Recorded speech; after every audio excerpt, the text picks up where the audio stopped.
الحمد لله رب العالمين، والصلاة والسلام على سيد الأنبياء والمرسلين وخاتم النبيين سيدنا محمد وآله وصحبه أجمعين، ومن تبعهم بإحسان ودعا بدعوتهم إلى يوم الدين. أما بعد، أعوذ بالله من الشيطان الرجيم. بسم الله الرحمن الرحيم. واتل عليهم نبأ ابني آدم بالحق إذ قربا قربانا فتقبل من أحدهما ولم يتقبل من الآخر قال لأقتلنك قال إنما يتقبل الله من المتقين. صدق الله العظيم. اللهم صل على محمد وعلى آل محمد وبارك وسلم. محترم بزرگوں، دوستوں اور دینی بھائیوں،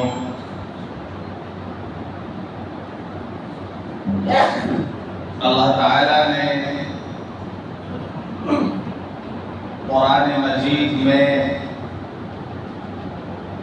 بہت سارے واقعات بیان فرمائے ہیں، عبرت کے لیے، موعظت کے لیے، نصیحت کے لیے. ورنہ قرآن مجید کوئی قصے کہانی کتاب نہیں ہے، لیکن جہاں ضرورت محسوس کی گئی وہاں سچے واقعات بیان کیے گئے ہیں، اور کوئی ضروری نہیں کہ اس واقعے کو پورا بیان کیا گیا ہو. قرآن مجید میں جس جگہ جتنے قصے کی ضرورت تھی اتنا ہی بیان کیا گیا ہے. تو بہت سارے واقعات سچے واقعات ہیں. عام طور پر جہاں واقعہ بیان کیا گیا ہے وہاں پہلے بتا دیں بالحق، یعنی یہ سچے واقعات ہیں، یہ کوئی من گھڑت قصے نہیں ہیں، سچے واقعات قرآن میں بیان کیے گئے ہیں. ان واقعات میں سے ایک واقعہ ہے حضرت آدم علیہ السلام کے دو بیٹوں کا. قرآن میں ان کا نام نہیں لیا گیا. ایسے تو دونوں کا نام، بڑے کا نام تھا قابیل اور چھوٹے کا نام تھا حابیل. لیکن قرآن مجید سورہ مائدہ آیت نمبر 27 میں اس واقعے کو بیان کیا گیا ہے، اور جتنی ضرورت اتنا ہی بیان کیا گیا ہے، اور نام نہیں لیا گیا. اللہ اپنے حبیب سے فرماتا ہے وَاتْلُ عَلَيْهِمْ نَبَأَ ابْنَيْ آدَمَ بِالْحَقِّ. اے پیغمبر، اے میرے حبیب، آپ ان لوگوں کو آدم علیہ السلام کے دونوں بیٹوں کا واقعہ بیان کر دیجئے صحیح.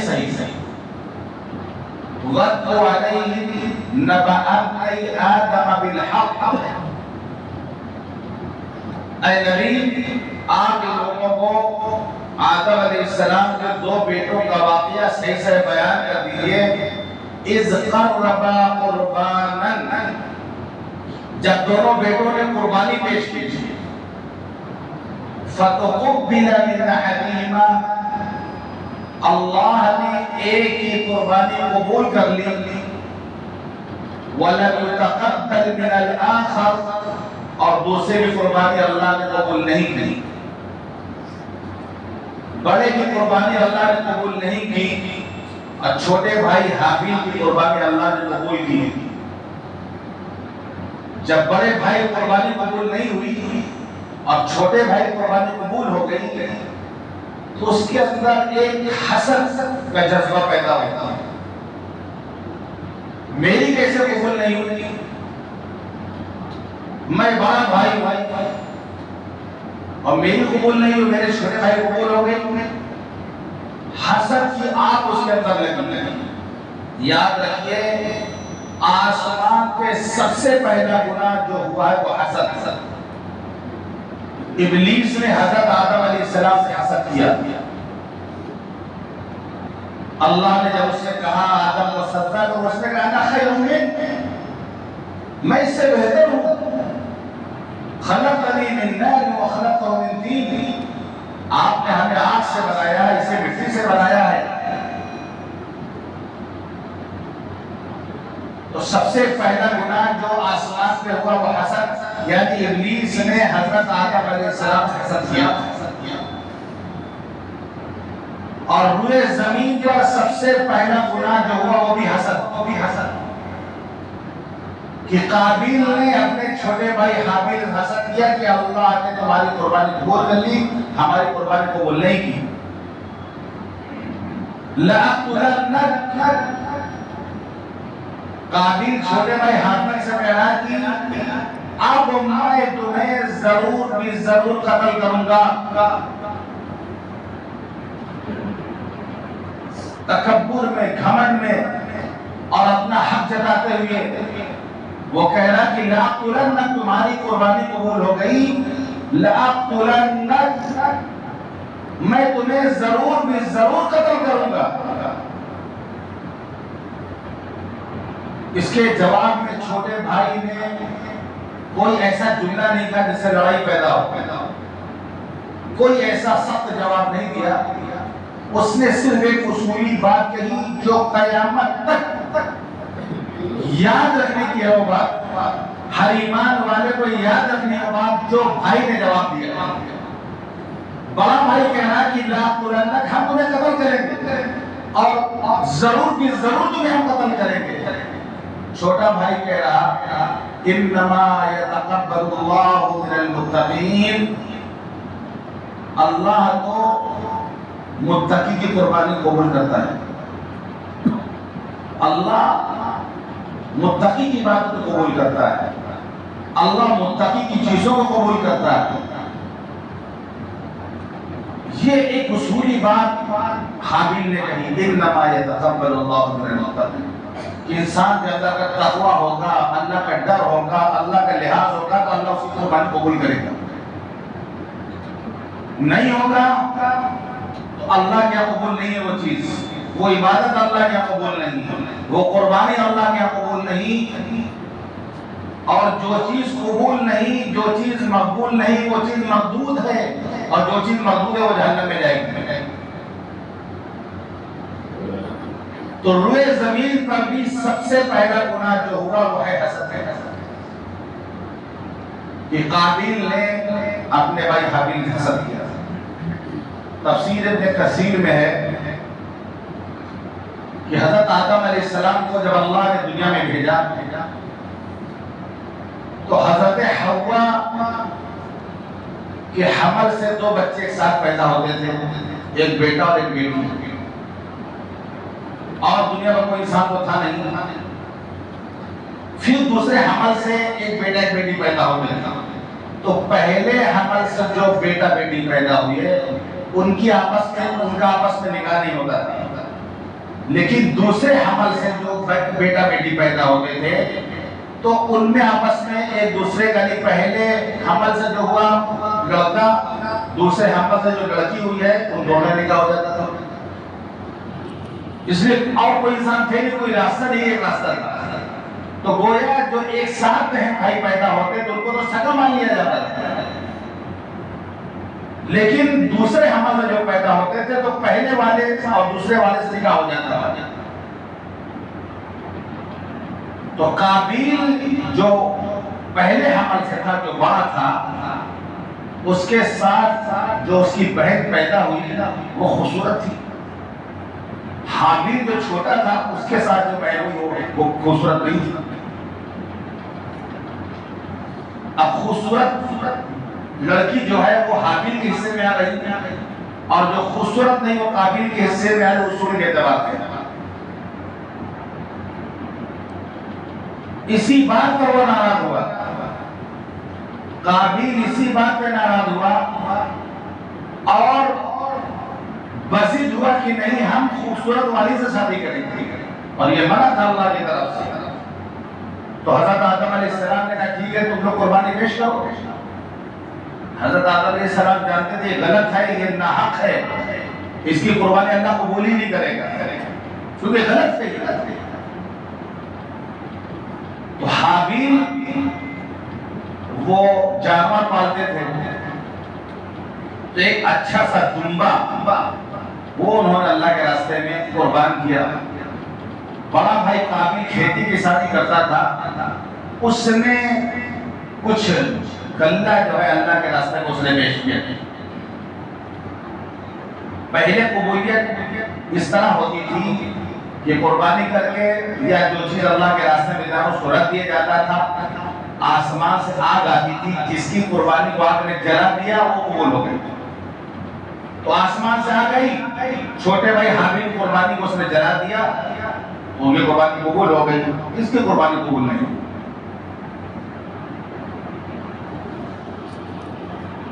اب اس نے جلن کی وجہ سے یہ بات کہی کہ لا قرآن میں تمہیں ضرور قتل کروں گا. اچھا دو سگے بھائی لیکن مزاج میں بہت فرق ہوتا ہے. سگے بھائی ہوتے ہیں، ایک گھر میں ہوتے ہیں، ایک بیٹے سے باپ پریشان رہتا ہے، ایک بیٹے سے باپ بڑا خوش رہتا ہے، بڑا فرمانبردار ہوتا ہے. دو بیٹے حضرت آدم علیہ السلام کے ہیں، ایک بڑا سخت مزاج، بڑا غصے والا، بات پر جڑ جانے والا، مار ڈالنے کی بات کرنے والا. دوسرا بھائی نہایت شریف، نہایت فرمانبردار. یعنی باتیں دونوں بھائی کو سنیں گے. باتیں قرآن نے جو بیان کیا ہے کہ لگتا ہے ایک بہت ہی اکھڑ بہت سخت تھا اور دوسرا بہت ہی نرم بہت فرمانبردار تھا. تو جب بھائی نے بڑے بھائی نے کہا کہ لأقتلنک میں تمہیں قتل کروں گا، کوئی جواب میں کوئی سخت بات نہیں کی چھوٹے بھائی نے، صرف اتنا کہ انما یتقبل اللہ من المتقین، اللہ متقیوں کی چیزوں کو قبول کرتا ہے.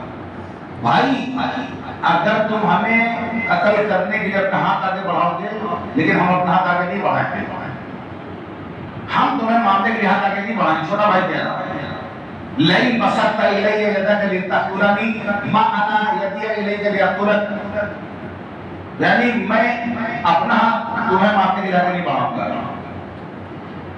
کیوں نہیں بڑھاؤں گا؟ انی اخاف اللہ رب العالمین، کیونکہ میں اللہ سے ڈرتا ہوں. جو رب العالمین ہے اس کا ڈر ہے میرے اندر، میں تم کو نہیں ماروں گا. یہ اللہ کا ڈر جو ہے، اللہ کا خوف، اللہ کا لحاظ، اللہ کا ڈر، یہ جب انسان کے اندر ہوتا ہے تو انسان غلط کاموں سے رکتا ہے اور جو ہے اللہ کی فرمانبرداری کرتا ہے. یہ ڈر جب اندر سے نکل جاتا ہے، اللہ کا خوف نکل جاتا ہے، تو جب انسان کے اندر ڈر ہی نہیں ہوتا تو انسان کسی حد تک بھی گزر جاتا ہے. اللہ کا ڈر نہیں ہوتا تو کعبے میں طواف کے درمیان بھی لوگ پاکٹ ماری کرتے ہیں. ایسے واقعات آتے ہیں کہ سعودی عرب میں غلط چیز پہنچانے کے لیے 30 سے 35 سال پہلے کی بات بتا رہا ہوں، غلط چیز 2 نمبر کی پہنچانے کے لیے یہاں تک لوگوں نے کیا کہ قرآن مجید کو 20 سے کاٹ دیا، کاٹ کر کے اس کے اندر اس کی پیکٹ ڈالی اس کے اندر اور قرآن کو یوں بند کر دیا. اس طریقے سے پارسل کیا سامان وہاں پکڑا گیا. قرآن کو 20 سے سارے اوراق کاٹ دیے گئے، ڈبہ بنا دیا قرآن میں، اس میں 2 نمبر کی رکھ دی گئی. یہ واقعہ حضرت مولانا علی بن ندوی رحمۃ اللہ نے 30-35 سال پہلے کا بتایا تھا کہ ایک مسلمان کہاں تک گزر سکتا ہے کہ اگر گرنے پہ آئیں گے وہاں پر پہنچائے گی اس طرح چیزیں. تو جب اللہ کا ڈر نہیں ہوگا، اللہ کا خوف نہیں ہوگا تو انسان کسی حد تک جا سکتا ہے. یہی اصل چیز اللہ کا ڈر، اللہ کا خوف جب دل میں ہوگا تو انسان غلط کاموں سے رکے گا، گناہوں سے رکے گا. تو اس نے کہا کہ میں تمہیں نہیں ماروں گا ہاتھ بڑھا کے آگے. کیوں؟ انی اخاف اللہ رب العالمین، میں اللہ سے ڈرتا ہوں، رب العالمین ہے. اب تم ہم کو مار دو گے تو ہمارا گناہ بھی تمہارے ساتھ جائے گا، تم جہنم میں چلے جاؤ گے. واقعہ بیان کرنے کا مطلب یہ ہے، ایک بات یہاں کہی گئی ہے کہ انما یتقبل اللہ من المتقین، اللہ متقیوں کی عبادت کو قبول کرتا ہے، متقیوں کی قربانی کو قبول کرتا ہے، متقیوں کی نیکی کو اللہ قبول کرتا ہے۔ جس کے دل میں اللہ کا ڈر ہوگا، اللہ کا خوف ہوگا، اللہ کا لحاظ ہوگا، اخلاص کے جذبے سے وہ عمل کیا جائے گا، وہ اللہ کا قبول ہوگا۔ چھوٹا سے چھوٹا عمل اخلاص کے ساتھ کیا جائے گا، وہ اللہ کا قبول ہوگا۔ بڑا سے بڑا عمل اگر اخلاص کے بغیر ہوگا تو گویا بغیر روح کے ہوگا۔ مثال کے طور پر محلے میں دو لوگ جانور لے کر کے 30,000 کا لے کے آئے، 2 لاکھ کا لے کے آئے، 30,000 والے نے بڑے اخلاص سے کی اور 2 لاکھ والے نے دکھاوے کے لیے کی۔ اگر اللہ کی طرف سے کوئی انتظام ہو، پتہ چل جائے کہ 30,000 والے قبول ہوئی، 2 لاکھ والے قبول نہیں ہوئی، تو کیسا لگے گا سن کر کے؟ یعنی 2-3 لاکھ میں جو لایا اس کی قبول نہیں ہے، لیکن یہ جو کم پیسے والا تھا یہ 30,000 کا لایا ہے، لیکن اخلاص کے جذبے سے اس نے کیا، اللہ کو راضی کرنے کے لیے اس نے کیا۔ پتہ چل جائے یار ہمارے قبول نہیں، اس لیے تو آدمی کو تھوڑا سا جلن حسد تو پیدا ہوگا۔ تو پہلا گناہ جو زمین پہ ہوا وہ حسد، اسے اللہ کے رسول نے فرمایا لا تحاسدوا، دیکھو حسد نہ کیا کرو، بہت خطرناک جذبہ ہے حسد۔ حسد میں انسان اندر اندر کھلتا رہتا ہے، خود کو تکلیف پہنچاتا ہے حسد میں، کچھ کر نہیں سکتا، سامنے والے کو مار نہیں سکتا، بدلہ نہیں لے سکتا، اندر اندر اس کی ترقی کو دیکھ کے جلا کرتا ہے، کوڑا کرتا ہے۔ جبکہ اس آیت میں اس کے لیے بھی نصیحت ہے کہ اگر اللہ سامنے والے کو نماز رہا اور تم کو نہیں مل رہا تو تم اپنے بارے میں سوچو کہ تمہارے اندر تقوی کہ نہیں ہے، اپنے اندر تقوی پیدا کرو، اللہ کا ڈر پیدا کرو۔ تو حسد کرنے والے کا علاج ہی بتایا کہ اس آیت میں، تو حسد میں جو مبتلا ہوتا ہے بڑی اذیت اور بڑی تکلیف میں رہتا ہے، رات دن وہ تکلیف میں رہتا ہے، اور جس سے وہ حسد کرتا ہے جتنا یہ تکلیف اٹھاتا ہے اتنا اس کی ترقی ہوتی ہے۔ پیٹرول اس کا جلتا ہے جہاز اس کا بہترین اڑتا ہے، اس کا پیٹرول جلے گا جہاز اس کا اڑے گا سامنے والے کا۔ اسی لیے اللہ کے رسول صلی اللہ علیہ وسلم نے فرمایا ایاکم الحسد، دیکھو حسد نہ کیا کرو، فَإِنَّ الْحَسَدَ يَأْكُلُ الْحَسَنَاتِ كَمَا تَأْكُلُ النَّارُ الْحَطَبَ، اس لیے کہ حسد نیکیوں کا اس طریقے سے کھا جاتا ہے، حسد نیکیوں کو جس طریقے سے آگ لکڑی کو کھا جاتی ہے۔ جب آدمی حسد کرے گا اندر اندر جلے گا تو اس کا کینہ کپٹ بھی دل میں رکھے گا، کچھ نہیں کر پائے گا تو غیبت جا کے کرے گا، غیبت کرے گا قیامت کے لیے بدلہ لیا جائے گا، اس کی نیکیاں اٹھا کے اس کو دے دی جائیں گی، اس طریقے سے اس کے نیکی بھی ختم ہو گئی سب۔ تو جس طرح لکڑی آگ کو کھا جاتی ہے، حسد اس کے نیکی کو بھی کھا دے۔ آپ نے فرمایا دَقَّ إِلَيْكُمْ دَاءُ الَّذِينَ قَبْلَكُمْ، اے لوگوں پہلی امتوں کی بیماریاں تمہارے درمیان آ رہی ہیں، سرایت کر رہی ہیں، الحسد والبغضاء، حسد اور دشمنی، یہ الحالی کا یہ موڑ دینے والی ہیں، تباہ کر دینے والی ہیں۔ لا اقول تحلق الرأس، میں نہیں کہتا ہوں کہ بالوں کو مونتی ہیں، ولیکن تحلق الدین، دین کو موڑ دینے والی ہے، بال کو موڑ دینے والے، دین کو موڑ دینے والی، جیسے قربانی کرنے کے بعد بہت سارے لوگ بال موڑ دیتے ہیں، اور ایک اچھا بڑھیا ماحول بن رہا تو ماشاءاللہ اچھے اچھے لوگ سب قربانی کے بعد۔ یہ حکم تو ہے حدیث میں کہ چاند نکلنے کے بعد سے قربانی ہونے تک بال نہ کاٹا جائے، ناخن نہ کاٹا جائے، آگے یہ نہیں ہے کہ قربانی کرنے کا سر اڑایا جائے، جہاں جتنا ہو پہ اتنا ہی کرنا چاہیے۔ لیکن ایک ماحول لوگ جو ہے کوئی کہتا ہے گرمی سے بچنے کے لیے کر لیے، کوئی دلیل دیتا ہے، لیکن یہ چیز بہت زیادہ عام ہو رہی، نہیں کرنا چاہیے جو چیز عام ہونے لگی۔ آپ پتہ نہیں کس نے ایسے کیا، سامنے اور سوچو قربانی کی بات یہ مڑایا تو اسی کا کوئی حصہ ہوگا۔ تو بہرحال یہ ضمن ایک بات بیچ میں آ گئی ہے سر کے بال کی وجہ سے کہ اللہ کے رسول نے فرمایا میں نہیں کہتا کہ یہ بال کو موڑ دیتا ہے بلکہ دین کو موڑ دینے والی چیز ہے۔ آپ نے فرمایا لا حسد الا فی اثنین، حسد 2 لوگوں پر کیا جا سکتا ہے، حسد کی بھی قسمیں ہیں. ایک حسد کی وہ قسم ہے جو منع ہے، یعنی حسد کی وہ قسم کہ سامنے والے کی ترقی دیکھ کر آدمی یہ تمنا کرے کہ اللہ اس کی یہ ترقی کسی طرح ختم ہو جائے، اس کی دکان بہت چل رہی ہے، آگ لگ جائے، جل جائے، ختم ہو جائے، برباد ہو جائے، ہم سے دیکھا نہیں جا رہا. یہ منع ہے. یعنی وہ نعمت چاہے ہمیں ملے چاہے سامنے والا برباد ہو جائے بس. ایک حسد ہوا جس کو رشک کہا جاتا ہے، عربی میں جس کو غیبتہ کہا جاتا ہے، کہ سامنے والے کی نعمت کو دیکھ کر اللہ سے کہا جائے اللہ سامنے والے کو جو نعمت تو دی ہے وہ ہمیں بھی دے دے، وہ ہمیں بھی مل جائے، اس کے پاس رہے لیکن ہمیں بھی نعمت مل جائے. اور پہلے والے میں کیا ہے کہ ہمیں ملے چاہے نہ ملے سامنے والی کو نعمت برباد ہو جائے. یہ ہے حسد ہے. رشک ہے، یہ جائز ہے رشک کرنا. تو آپ نے فرمایا یہ حسد دو لوگوں میں کر سکتے ہیں، یعنی رشک کرنا. رجل آتاه الله مالا فسلطه على هلاكة في الحق، ایک وہ شخص ہے جس کو اللہ نے مال دیا ہے اور خرچ کرنے کی توفیق دی ہے خیر کے کام میں، حق کے کام میں، اللہ کے راستے میں خوب خرچ کرتا ہے. وہ اس پر رشک کرے کہ اللہ ہمیں بھی آپ مال دیتے، ہم بھی مالدار ہو جائے تو ہم بھی اسی طرح خرچ کریں گے. وَرَجُلٌ آتَاهُ اللَّهُ الْحِكْمَةَ فَهُوَ يَقْضِي بِهَا وَيُعَلِّمُهَا، وہ شخص جس کو اللہ نے علم دیا ہو، حکمت اور دانائی عطا کی ہو، پھر وہ اس کے ذریعے سے لوگوں کے درمیان فیصلہ کرتا ہو، لوگوں کو علم سکھاتا ہو، اس پر رشک کر سکتے ہیں اللہ اس کو جو آپ نے علم دیا ہو ہمیں مل جائے.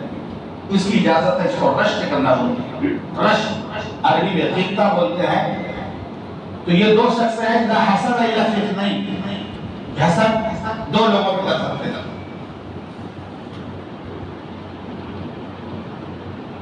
تو اللہ تعالیٰ نے یہ جو واقعہ بیان کیا ہے یہ عبرت کے لیے، نصیحت کے لیے، خیر خائی کے لیے. پھر آگے اللہ بیان کر رہا، کس سے واقعہ بیان کر رہا کہ نفس کے بہکاوے میں آ گیا، شیطان کے بہکاوے میں آ گیا قابیل، اور اس نے اپنے بھائی کو قتل کر دیا. قتل کر دیا باقاعدہ، نفس کے بہکاوے میں آ کر اپنے چھوٹے بھائی حابیل کو قتل کر دیا. اس نے قتل تو کر دیا، اب کیا کرے؟ نہ تو کفن دفن کا طریقہ معلوم، نہ دنیا میں کوئی انسان پوچھے تو کہاں پوچھا، بھائی کا لاش لے کے ادھر بھاگ رہا گھوم رہا. کرے تو کیا کرے؟ اس کو اپنا دیکھے گا تو کہاں بولیں گے؟ کیا کرے سمجھ نہیں آ رہا اس کو. بھائی کی لاش لے کر ادھر سے ادھر بھاگ رہا، دفن کا طریقہ نہیں معلوم. تو اللہ تعالیٰ نے دو کووں کو بھیجا، دونوں نے آپس میں لڑائی کی. ایک کوا نے دوسرے کو مار ڈالا اور پھر کوا اپنے پنجے سے زمین کھود رہا. قابیل دیکھ رہا، پورا دیکھ رہا. اس نے وہ گڈھا کھود کر کوا کو اس میں دفن کر کے اس نے مٹی ڈال دی. کوا نے تو کہنے کہ افسوس ہم اس صوبے سے گئے گزرے ہو گئے، طریقہ سمجھ میں آئے نہیں آنا.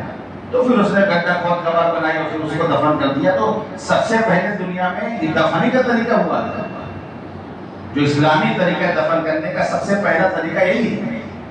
بخاری شریف میں اللہ کے رسول صلی اللہ علیہ وسلم فرمایا دنیا کے اندر جتنے بھی قتل ہوں گے ناحق، ان سب کا وبال قابیل کو بھی ملے گا، کیونکہ اس نے قتل کو ایجاد کیا دنیا میں. قتل ناحق اس نے کیا ہے، تو قیامت تک جتنے ناحق قتل ہوں گے ان سب کا حصہ لگے گا قابیل کا. اس میں قابیل کا حصہ لگے گا اس قتل میں، کیونکہ سب سے پہلے قتل اس نے کیا. تو بھائی کو اس نے قتل کر دیا. اللہ تعالیٰ نے اس واقعے کو قرآن میں بیان کیا، اپنے نبی سے کہا لوگوں کو یہ واقعہ سنائیے. تو اس طریقے سے واقعات قرآن مجید میں ہیں. ہمارے لیے جو نصیحت ہے اس واقعے میں، انما یتقبل اللہ من المتقین، سختی کا جواب نرمی سے دیا جائے. مظلوم بن کر کے آدمی مر جائے ٹھیک ہے، ظالم نہ بنے آدمی. کوشش کرے بھائیوں کے درمیان مظلوم بن کر رہیں گے، گھر والوں کے درمیان مظلوم بن کر ظالم نہیں بنیں گے. ہوتا ہے بھائیوں میں جھگڑا ہوتا ہے، ہر گھر میں جھگڑا ہوتا ہے، ٹھیک ہے بھائی کم حصہ ملے گا رہ لیں گے، ہم مظلوم بن کر رہ لیں گے، نہیں ظالم بننا. انما یتقبل اللہ من المتقین، اللہ متقی کی چیزوں کو قبول کرتا ہے. یہ صفت اپنے اندر ہم پیدا کریں. اگر اللہ کے دربار میں ہمیں اپنے اعمال کو قبول کروانا ہے تو پھر اپنے اندر ہمیں اللہ کا ڈر، اللہ کا خوف، اخلاص اور تقوی پیدا کرنا پڑے گا. اللہ فرماتا ہے لن تنالوا البر حتى تنفقوا مما تحبون، تم نیکی کے کمال درجے کو حاصل نہیں کر سکتے جب تک کہ اپنی محبوب کی اللہ کے راستے میں صدقہ نہ کر دو، خرچ نہ کر دو. جو چیز تمہیں محبوب ہے اس کو اللہ کے راستے میں خرچ کرو. یہ نہیں کہ جو زائد ہو کے بچ گیا یا ہمارے کسی کام سے نہیں ہے تو چلو بھائی اللہ کے راستے میں مسجد بھجوا دو، مدرسہ بھجوا دو، یہ سب ہمارے کام بھی نہیں ہے. مدرسہ بھجوا دو، مسجد بھجوا دو. ہمارے مولانا حضرت مولانا عبداللہ حسنی ندوی رحمۃ اللہ علیہ، جن کے مشورے سے ہم یہاں پہ آئے ہیں، وہ کہنے لگے کہ میں ایک مرتبہ الہ آباد سے پرتاپ جا رہا تھا بس سے، تو ایک صاحب نے ہمیں دیکھ کر سلام کیا، کہا مولانا صاحب آئیے سیٹ دی ہے آپ بیٹھی آئیے. تو ہم بیٹھ کے بغل میں جا کر بس جب اسٹارٹ ہوئی تو پہلا لفظ وہ کہہ رہا ہے کہ مولانا لوگ بیوقوف ہوتے ہیں. مولانا کہا کہ بھائی ٹھیک ہے آپ کہتے تو ہوتے ہو. پھر اس نے مولانا کو برائی کرنی شروع کی. مولویوں کے پورے راستے برائی کرتا رہا، مولانا خاموشی سے سنتے رہے. جب اترنے سے پہلے مولانا کیا دیکھیے بہت بات آپ نے کہی لیکن دو چار بات ہم بھی کہہ دیتے ہیں.